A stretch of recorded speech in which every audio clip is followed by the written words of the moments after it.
नमस्कार दर्शकों, मैं ज्योति शर्मा स्वागत अभिनंदन करती हूं आप सभी का हमारे बेहद विशेष कार्यक्रम वैदिक गुरु में। कार्यक्रम जिसके माध्यम से हम अक्सर आपको बताते हैं कि किस तरह से आप अपने जीवन में आने वाली तमाम समस्याओं का समाधान कर सकते हैं, या फिर ज्योतिष का वो कौन सा तरीका है जो आपको बता सकता है कि आप अपनी समस्या का समाधान करें। और आज हम बात करेंगे कि किस तरह से टैरो कार्ड आपको बताते हैं कि आपके जीवन में क्या होने वाला है। टैरो कार्ड्स किस तरह से काम करते हैं, इस विषय पर चर्चा करेंगे और इस बारे में तमाम जानकारी के लिए इस वक्त हमारे साथ स्टूडियो में मौजूद हैं खुशबू जी। चलिए सबसे पहले मिलकर खुशबू जी का स्वागत करेंगे। खुशबू जी, बहुत स्वागत करूंगी कार्यक्रम में आपका। Thank you so much. तो बिल्कुल खुशबू जी, जैसा कि कार्यक्रम की शुरुआत हुई और आज हम चर्चा करने वाले हैं कि कैसे टैरो कार्ड्स जो हैं वो काम करते हैं, कैसे वो हमें हमारे भविष्य के बारे में या हमारे जीवन के बारे में बताते हैं। तो सबसे पहले तो यही जानना चाहूँगी कि टैरो कार्ड्स कुछ पत्ते होते हैं जिनसे हमारे जीवन के बारे में जो है संपूर्ण जानकारी हमें मिल जाती है। हमारा आने वाला समय किस तरह का होगा या हम जिस परेशानी से जूझ रहे हैं उस परेशानी से हम बाहर किस तरह से निकलेंगे। बिल्कुल। तो टैरो कार्ड से कैसे पॉसिबल हो पाता है, इसके बारे में जानना चाहूंगी। देखिए ज्योति जी, टैरो कार्ड्स बेसिकली एक ताश की गड्डी ही है। जैसे हम यहाँ इंडिया में ताश खेलते हैं, वैसे ही इटली में इसे प्लेइंग कार्ड्स ही बोला जाता है। वहाँ की ये ताश की गड्डी है, आप ऐसा समझ लीजिए, जिसमें 78 कार्ड्स होते हैं। तो ये आए थे, डिस्कवर हुए थे एक्चुअली इटली में, अपीयर हुए थे अपने आप, किसी को नहीं पता ये कहाँ से आए थे, बट ये 16th सेंचुरी में इटली में डिस्कवर हुए थे। उसके बाद वहाँ पे थोड़ी सी पॉपुलैरिटी गेन की, लोगों को समझ आया क्या है नहीं है। उसमें वहाँ पर भी उस समय भी बहुत लोग इसे ताश के जैसे ही खेलते थे, सिर्फ ये खेलने के पत्तों की तरह इस्तेमाल किया जाता था 16वीं 16th 17th सेंचुरी तक। उसके बाद ये फ्रांस में पॉपुलर हुआ और धीरे धीरे वर्ल्ड वाइड पॉपुलैरिटी इसने गेन की। तब 18th और 19th सेंचुरी में अप्रॉक्सीमेटली इसकी ग्लोबल पॉपुलैरिटी लोगों को समझ में आने लगी कि ये क्या है, इसकी क्या महत्व है, इससे आप कितना कुछ जान सकते हो अपने फ्यूचर से रिलेटेड। जी, तो बिल्कुल दर्शकों, अगर आप भी अपने भविष्य के बारे में, अपने जीवन के बारे में टैरो कार्ड्स के माध्यम से जानना चाहते हैं या समझना चाहते हैं कि किस तरह से जो है वो टैरो कार्ड्स काम करते हैं, तो आप भी हमारे इस कार्यक्रम में हमारे साथ जुड़ सकते हैं। खुशबू जी, बहुत सारे मेल्स जो हैं वो लगातार हमारे कार्यक्रम में हमें आते रहते हैं। लोग बहुत सारे सवाल हैं वो पूछना चाहते हैं। तो एक मेल आया है हमारे पास सुषमा जी का, और ये अपनी बेटी पूनम जी के बारे में पूछना चाहती हैं। इनकी डेट ऑफ बर्थ है 24 अप्रैल 2006 और इनकी बेटी अभी 10th क्लास में है और ये जानना चाहती हैं कि आगे चलकर अगर इनकी बेटी साइंस लेती है तो क्या उसके लिए वो सूटेबल होगा, वो आगे जाकर साइंस में अच्छे मार्क्स ले पाएगी, आगे उसका फ्यूचर साइंस में है। इसके बारे में सुषमा जी जानना चाहती हैं। जी ज़रूर, हम एक शफल कर लेते हैं जी। और उनके लिए कार्ड्स निकाल लेते हैं। मैं बताना चाहूँगी कि ये जो हम शफलिंग करते हैं ये हम इसलिए करते हैं क्योंकि कार्ड्स की एनर्जी, जो ऊर्जा हमें जिसे कहते हैं, जितना हम कार्ड्स को शफल करते हैं उतना एनर्जी इसमें फ़्लो करता है, और जितना एनर्जी फ़्लो करता है उतना ही आंसर जो है वो करेक्टली निकल आता है, हमें बेटर समझ आता है।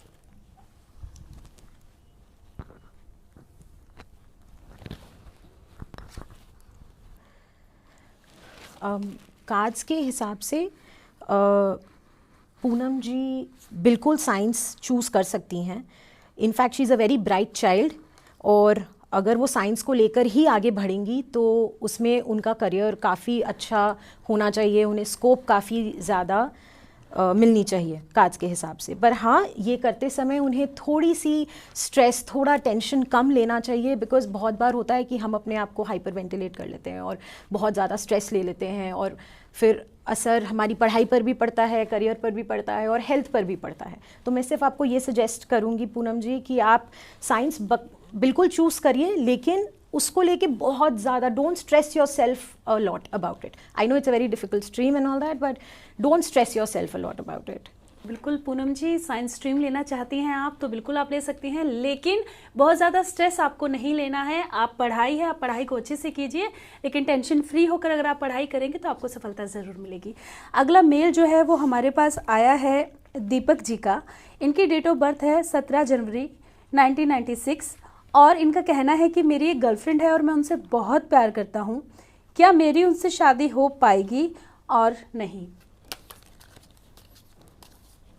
दीपक जी, मैं आपको कोशिश करूँगी ये बताने का कि कितने % चांसेस है कि आपकी शादी उनसे हो जाए।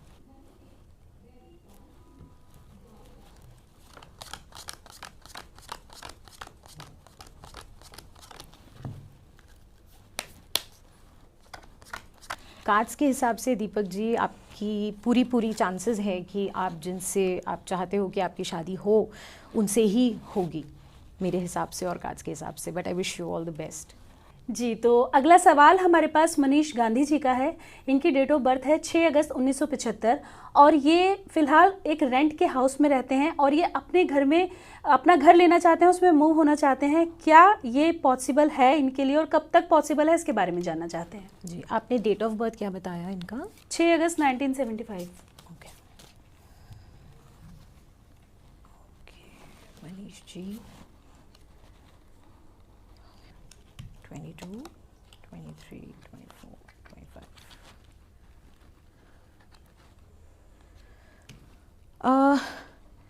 कार्ड्स के हिसाब से इस साल के अंदर अंदर कुछ ना कुछ आपको पॉजिटिव न्यूज़ मिलना चाहिए in regards to owning a new house and own house.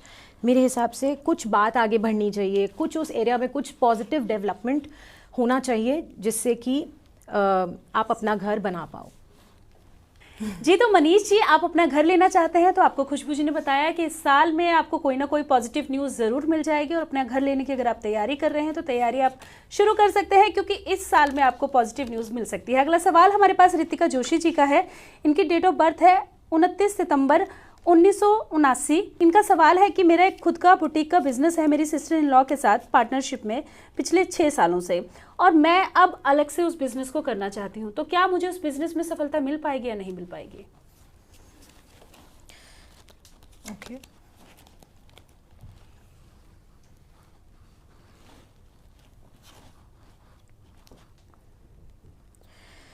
Ritika जी देखिए, पहले तो मैं आपको ये बोलूँगी कि आपको पार्टनरशिप में ही काम करना चाहिए। आप कभी भी कोई भी बिज़नेस करेंगी तो अगर आप किसी के संग करेंगी, पार्टनरशिप में करेंगी तो वो ज़्यादा फलेगा, ज़्यादा आपको रिजल्ट्स उसके फास्टर मिलेंगे, आप ग्रोथ बेटर होगा, सक्सेस ईजियर होगा, फास्टर होगा अगर आप पार्टनरशिप में काम करेंगी। तो ज़रूरी नहीं है कि आप अपनी सिस्टर इन लॉ के साथ ही पार्टनरशिप करें, अगर आप चाहती हैं आप किसी और के साथ भी पार्टनरशिप कर सकती हैं। बट मैंने आपकी सिस्टर इन लॉ के लिए एक कार्ड निकाला और इसके हिसाब से वो बहुत अच्छी पार्टनर है, मतलब उनका टाइम भी बहुत अच्छा है, वो जो करेंगी, जिस चीज़ में हाथ लगाएंगी वो काफ़ी फलेगा। तो अगर if you can work it out with her then आपको अलग नहीं होना चाहिए। That would be my advice. जी, तो रितिका जी बिल्कुल आप पार्टनरशिप में बिजनेस कर रही हैं और आप अलग से अपने बिजनेस को करना चाहती हैं, तो आपको खुशबू जी ने बताया कि अगर आप पार्टनरशिप में ही बिजनेस करेंगी तो उस बिजनेस में आपको तरक्की मिलेगी, अलग से आपको उतना फ़ायदा नहीं होगा। अगला जो सवाल है हमारे पास वो गौरव झा जी का है और इनकी डेट ऑफ बर्थ है 8 अक्टूबर 1988 और इनका कहना है कि 2022 जो है मेरे साथ कैसे रहने वाला है, मेरी हेल्थ कैसे रहेगी, पर्सनल लाइफ कैसे रहेगी और प्रोफेशनल लाइफ कैसे रहेगी, इसके बारे में जानना चाहते हैं। जी ज़रूर, हम कार्ड्स निकालते हैं अलग अलग एस्पेक्ट के लिए और फिर मैं कोशिश करूँगी आपको।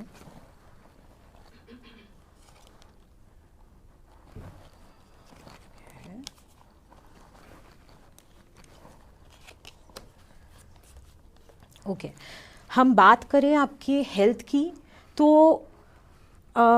Second half of the year हो सकता है आपको कुछ मेजर नहीं बट हो सकता है कि आपको थोड़ी ट्रबल हो हेल्थ वाइज। तो अगर आप बेसिकली जुलाई से लेकर दिसंबर तक थोड़ा ज़्यादा अटेंटिव रहेंगे अपने हेल्थ के प्रति तो बेहतर होगा और कोई बहुत बड़ा प्रॉब्लम ऐसी नहीं है in regards to your health. And अगर बात करें आपके काम की, वेल्थ की, प्रोफेशनल लाइफ की, तो मुझे नहीं पता कि आपका काम क्या है, आप क्या करते हैं, बट आपके कार्ड्स के हिसाब से मुझे ग्लोबल ट्रैवलिंग दिखता है। मुझे ऐसा लगता है कि आप काम के विषय में ट्रैवल कर सकते हैं काफ़ी इस साल। और अगर आपको मेहनत बहुत करने की ज़रूरत है, you can not be laid back. आप जितनी मेहनत करोगे, ये सबके साथ नहीं होता बट ये आपके संग है कि आप जितनी मेहनत करोगे उतना फल आपको मिलेगा। ऐसा नहीं है कि आप 30% मेहनत कर रहे हो और आपको 10% फल मिल रहा है, नहीं। बट आप if you put in your best into it तो आपको रिजल्ट्स भी वैसे ही मिलेंगे। So you should stick to what you are doing. And relationships में मैं आपको ये एडवाइस करूँगी कि आप आपके जो नियर एंड डियर वंस हैं ना, उनको थोड़ा वैल्यू ज़्यादा करिए। हो सकता है कि आपके काम की वजह से आपको समय कम मिलता हो, आप नहीं चाहते हो, बट फिर भी अनजाने में ही पर आप उनको निगलेक्ट कर रहे हैं जो हमेशा आपके लिए अवेलेबल होते हैं। तो अपने रिलेशंस पे थोड़ा ध्यान दें और थोड़ा सबसे बना के रखने की कोशिश करें। अगर कोई दो लोग कोई चीज़ को लेके डिबेट कर रहे हैं, कोई बात चल रही है जो नेगेटिव है थोड़ी, आप उसमें ना पड़ें।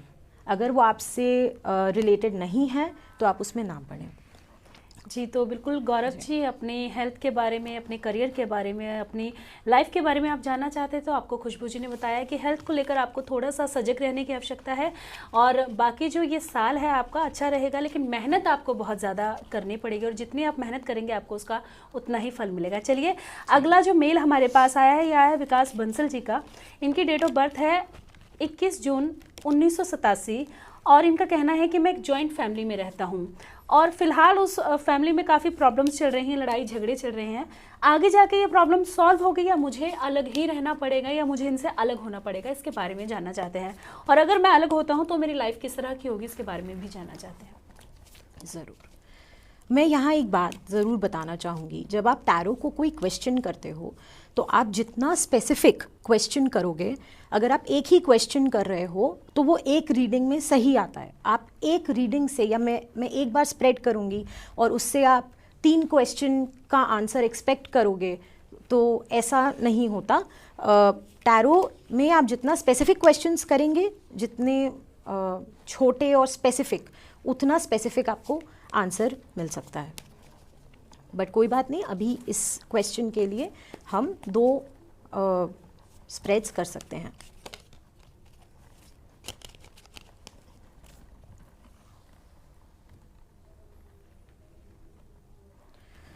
तो मैं पहला कार्ड इसलिए निकाल रही हूँ कि आप जॉइंट फैमिली में रहेंगे इन फ्यूचर या आप न्यूक्लियर फैमिली में रहेंगे।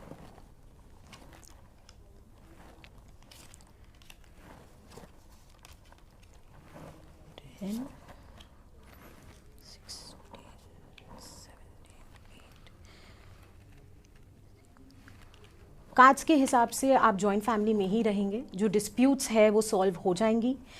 टाइम लगेगा, पेशेंस रखना होगा आपको भी और आपके परिवार वालों को भी, पर मुझे नहीं लगता कि आप न्यूक्लियर फैमिली में शिफ्ट होंगे। और जॉइंट फैमिली में रहेंगे तो ही आपके लिए भी अच्छा है और आपके परिवार वालों के लिए भी अच्छा है। सबके लिए आपके लिए बेटर है अगर आप जॉइंट में रहो तो। जी, तो बिल्कुल विकास जी, जॉइंट फैमिली आपके लिए परफेक्ट है। अभी थोड़ी सी प्रॉब्लम चल रही है और जहाँ हम लोग साथ रहते हैं, एक परिवार में रहते हैं, थोड़ी बहुत प्रॉब्लम्स चलती हैं, लेकिन थोड़े समय बाद वो प्रॉब्लम सॉल्व भी हो जाएंगी। तो आपके लिए बेहतर है कि आप जॉइंट फैमिली में अपने परिवार के साथ रहें। अगला मेल हमारे पास जो आया है पूजा सिंह जी का है और इनकी डेट ऑफ बर्थ है 11 नवंबर 1999 और इनका कहना है कि इस वक्त मेरे पास 2 जॉब्स के ऑफर हैं। एक तो सीए फॉर्म है और दूसरी जो है वो ट्रेवल एजेंसी है। तो मुझे कौन से वाली लाइन में जाना चाहिए, मेरे लिए क्या बेहतर रहेगा, इसके बारे में जानना चाहती हैं। पहले तो कॉन्ग्रेचुलेशंस, आपको 2 टोटली अलग फील्ड से जॉब ऑफर्स है, दैट इज़ वेरी गुड। और हम आपके लिए कार्ड निकालते हैं कि आपके लिए कौन सा करियर पाथ बेटर होगा।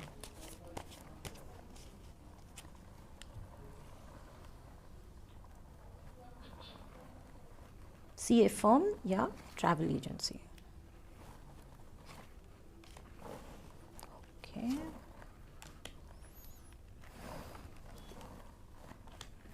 Definitely CA firm, definitely, because अगर आप ट्रैवल एजेंसी ज्वाइन करेंगी तो वहाँ आप बहुत ज़्यादा स्ट्रेसफुल फील करेंगी। आपको अपॉर्चुनिटीज़ भी काफ़ी कम मिलेंगी अपने आप को डिस्कवर करने की, और आप में जितनी पोटेंशियल है उसको to use it to the optimum, उसका अपॉर्चुनिटी आपको काफ़ी कम मिलेगा।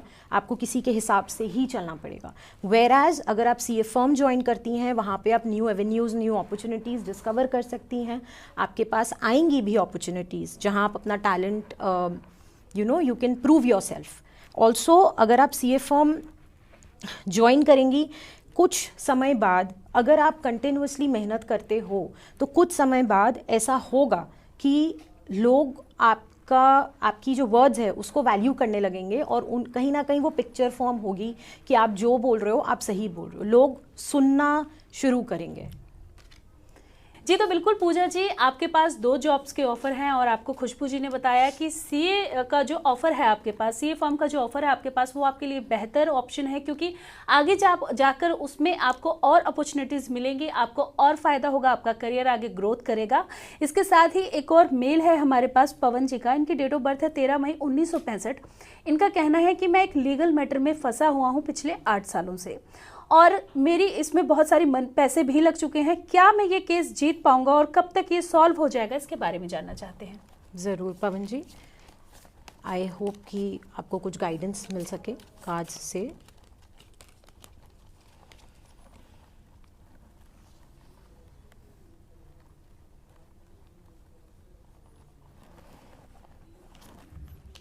मैं ये कार्ड्स निकाल रही हूँ देखने के लिए कि आपके चांसेस क्या हैं।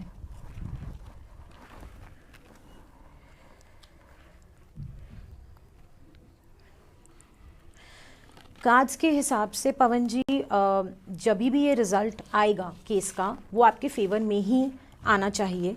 और मैं एक स्प्रेड और करती हूँ जिससे मैं आपको एक टाइमलाइन बता पाऊँगी कि कब तक आपको एक्सपेक्ट करना चाहिए, सिंस आपने बताया कि 8 इयर्स से ये ऑलरेडी पेंडिंग है लिटिगेशन।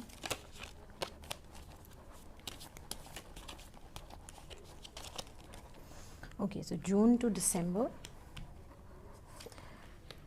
Jan to June।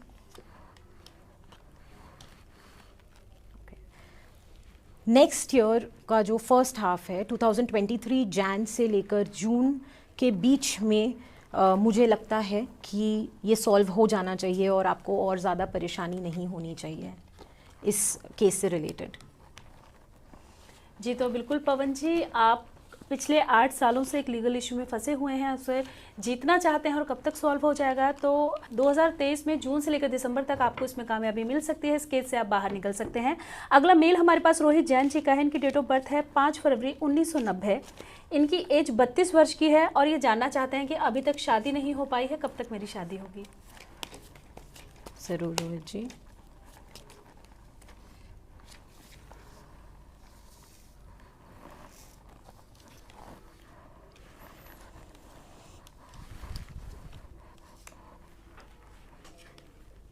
मैं अभी तक ये ज़रूर बता सकती हूँ कि आपकी शादी, आपकी मैरिड लाइफ बहुत अच्छी होगी।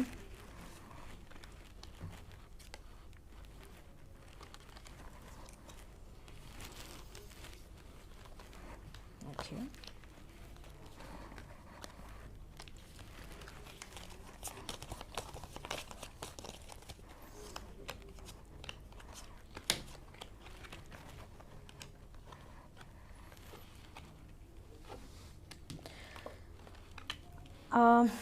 थोड़ा समय लगेगा कार्ड्स के हिसाब से। मुझे लगता है कि 2024 जनवरी से लेकर जून के बीच में आपकी शादी होनी चाहिए। I know it is a little late, but be assured that whenever you get married आपकी शादी सही इंसान से होगी और आपकी मैरिड लाइफ काफ़ी अच्छी होगी। बस थोड़ा पेशेंस। जी तो बिल्कुल थोड़ा सा इंतज़ार कीजिए, आपकी शादी जल्द ही होगी और काफ़ी अच्छे इंसान से शादी होगी। मैरिड लाइफ आपकी बहुत अच्छी होगी, लेकिन थोड़ा सा समय लगेगा। और अगर खुशबू जी बात की जाए टैरो कार्ड्स की, तो जब भी आपसे कोई सवाल करता है तो आप कैसे खुद को उन टैरो कार्ड से कनेक्ट कर पाती हैं, उनसे खुद को कैसे जोड़ पाती हैं, इसके बारे में जानना चाहेंगे। ज़रूर। टैरो हम शफल करने के पहले टैरो की जो गड्डी जिसे बोलते हैं उसे लेफ़्ट हैंड पर रखते हैं और राइट हैंड उसके ऊपर रखकर उस टैरो कार्ड्स को प्रे करते हैं कि आप हमारे कार्ड्स को चार्ज करो। हमारे जो भी भगवान हैं, जिसमें भी person to person it can differ कि आप किस भगवान पे मान्यता रखते हैं, बट आप जिस पे भी मान्यता रखते हैं उन्हें याद करिए, उनको प्रे करिए कि आप हमारे कार्ड्स को ब्लेस करो, आप मुझे पॉजिटिव एनर्जी दो और मुझे खुद से जोड़ो, खुद से कनेक्ट करो। और ये जितना इम्पॉर्टेंट है ना प्रोसीजर, रीडिंग के बाद उस कनेक्शन से डिसकनेक्ट होना भी उतना ही इम्पॉर्टेंट है। तो ज़्यादातर टैरो रीडर्स जब वो सेशन एक ख़त्म करते हैं तो वो एक डिसकनेक्शन का प्रोसीजर होता है, वो ज़रूर करते हैं। नहीं तो जो नेगेटिव एनर्जी है, जो हमारे पास क्लाइंट्स आ रहे हैं, उनके लाइफ में क्या चल रहा है, वो किस चीज़ को छुए, कहाँ पे उन्होंने क्या कम्युनिकेशन किया, lot of positive and negative energies a person carries. तो वो जो नेगेटिव एनर्जी है ना, वो उस रीडर के साथ रह जाती है और उस रीडर को कहीं ना कहीं मेंटली हार्म भी कर सकती है, फिजिकली भी। So it is equally important to connect as well as disconnect. जी, तो बिल्कुल खुशबू जी, आपने हमें टैरो कार्ड्स के बारे में इतनी अच्छी जानकारी दी। बहुत सारे मेल्स जो आए थे उन सभी का आपने जवाब भी दिया, लेकिन मैं चाहूँगी कि आप हमारे दर्शकों को कुछ ऐसी जनरल टिप्स दें जो उनके लिए बेनिफिट करे, जो उनके लिए अच्छी हो। मैं टैरो से संबंधित तो नहीं, बट मैं इन जनरल एक चीज़ ज़रूर बताना चाहूँगी जो मेरी टीचर ने मुझे बताया। आप एक कांच का ग्लास में ना घर में पानी डालकर उसमें नींबू ज़रूर रखें। उससे क्या होता है, वो आपके घर की जितनी भी नेगेटिव एनर्जी है, नेगेटिव वाइब्स है, उसको अब्जॉर्ब कर लेती है। और आप इसको अगर कंटिन्यूअसली करेंगे ना तो 3-4 महीने बाद आप देखोगे कि नेगेटिविटी बहुत ज़्यादा कम हो गई है घर में। मतलब there is a very visible difference. आपको समझ आएगा कि आपकी नेगेटिव एनर्जीज घर में रिड्यूस हो रही हैं और लोगों के मूड अच्छे रह रहे हैं, काम हो रहे हैं, पॉजिटिव एनर्जी है घर में। और इस पानी को आपको संडेज़ को और ट्यूसडेज़ को चेंज करना है। वो नींबू आप डस्टबिन में फेंको, वो पानी आप फ्लश कर दीजिए, एंड देन आप नए उसी ग्लास में नया पानी भरें और एक नया नींबू उसमें डालें। और अगर नींबू सिंक हो रहा है, मतलब कि घर में नेगेटिव एनर्जीज बहुत ज़्यादा हैं। तो अगर आप ये 3-4 महीने करेंगे तो आपको समझ में दिखने लगेगा कि वो फ्लोट हो रहा है नींबू, विच मीन्स कि बहुत बहुत ज़्यादा पॉजिटिविटी है around and there is no negative energy. जी, तो बिल्कुल खुशबू जी, इस तमाम जानकारी के लिए, हमारे दर्शकों का जो भी समस्याएं थी उनका समाधान करने के लिए, और ये जो उपाय आपने बताया, इस उपाय को देने के लिए आपका बहुत बहुत धन्यवाद। Thank you so much. जी, नमस्कार। नमस्कार, थैंक यू।